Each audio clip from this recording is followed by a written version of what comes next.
போலாமா? ஐயோ என்ன தலை தொங்கி போய் கிடைக்குதா? சாய்ந்து கிடைக்குதுப்பா. தொங்கி போய்னா வேற மேரிக்குதாப்பா. டேய், எவன் ஒருத்தன் பங்காளி சொத்துக்கு ஆசைப்படுறானோ, எவன் ஒருத்தன் பங்காளி சொத்துக்கு ஆசைப்படுறானோ, எவன் ஒருத்தன் பங்காளி மோசம்னு நினைக்கிறானோ, எவன் ஒருத்தன் காணிகளை புடிங்கி நடுறானோ, அவனே இப்படிதான் சரி, வணங்காத முடிஞ்சிருக்க தம்பி. ஆமா நீ வணங்கிருக்கலாம். நம்மளே கேட்கணும் அல்லவா? ஆமா நீ இருந்தலாமா? கடவுளை கேட்டா போடணும்.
இருக்க மாட்டேன்.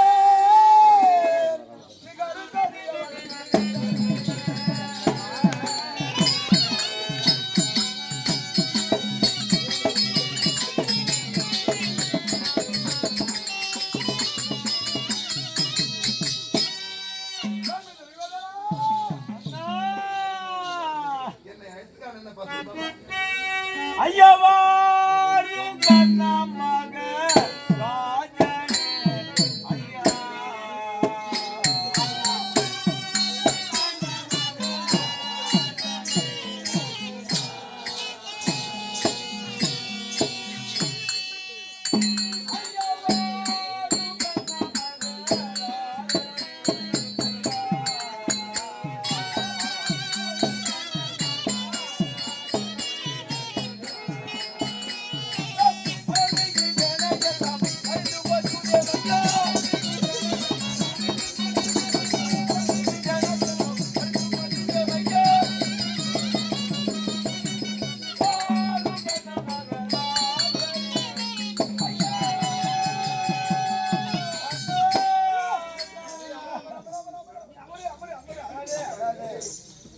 பணக்காரன் நிக்கலாமா?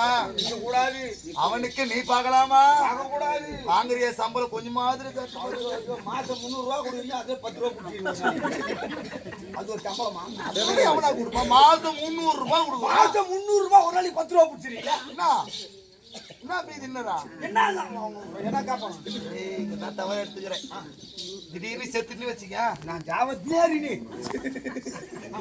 உன் மனை மக்களை யாரு பாத்துக்கிட்டு நம்பி வச்சு பாத்துப்பாம்பா. வச்சு பாத்துக்கியா? உன் பேர்ல பேங்க் டெபாசிட் கெப்பாசிட்டி எப்படி பண்ணுங்க தெரியுமா நீங்க? இருந்தால் உன் மனைவிக்கு உதவும். ஆமா, என் முன்னாடியே வாங்கி.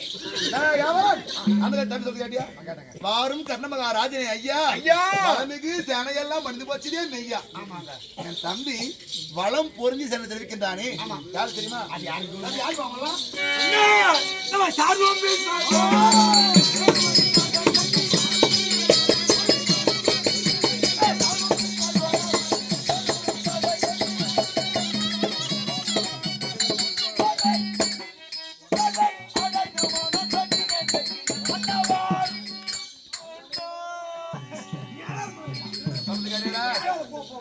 நம்மை சாரும் துரோண பீஷ்மர் ஆனா ஓரு மனிதரை எண்ணி சோர்வை அடைந்து நம்ம சொக்கிறேன். ஆமா வெச்சினியான்னு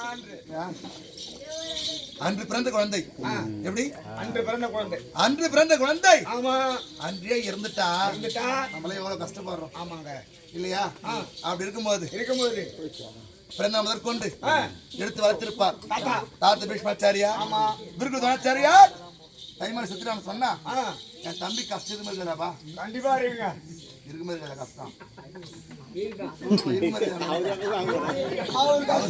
அவர் ரொம்ப கஷ்டமாங்கிறார். சரி இவரெல்லாம் யாரால மாண்டிருப்பாங்க? அது கேளுங்க. துண்டாதி